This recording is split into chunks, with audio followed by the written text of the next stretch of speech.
Welcome to our channel. Today we how to restore missing emails in Gmail using Google Workspace Admin tools, detailed guide step by step clearly.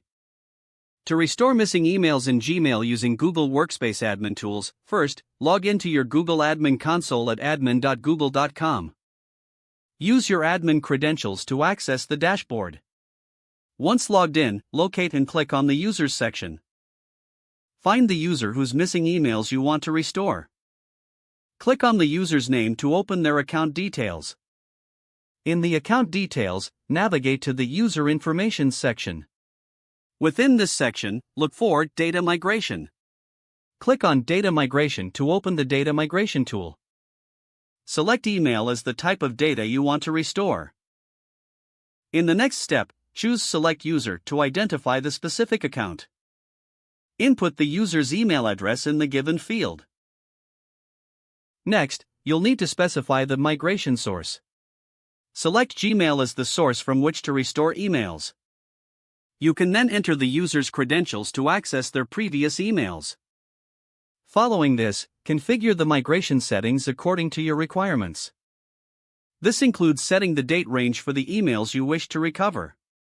Once the settings are configured, click on the Start button to begin the restoration process. Monitor the migration status from the dashboard. You will receive notifications once the restoration is complete. After the process finishes, check the user's Gmail account to confirm the missing emails have been restored. If you encounter any issues during the restoration, consult the Google Workspace Help Center for further assistance. Make sure to log out of the admin console after completing these steps to maintain security.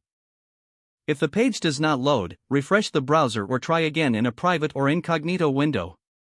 Make sure you are using the correct email address, then retype it carefully to avoid small typos. If your password is not accepted, use the reset option and create a new strong password you can remember. Check your spam folder for verification or security emails, then complete any requested confirmation steps.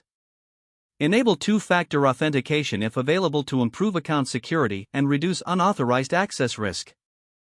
After signing in, review your profile details so your contact information and settings are accurate and current. If you see an error message, note it down and try again after restarting your device and internet connection. Log out when you finish, especially on shared devices, to keep your account and payment information secure. Don't forget to like this video and subscribe to our channel for more step-by-step tech guides.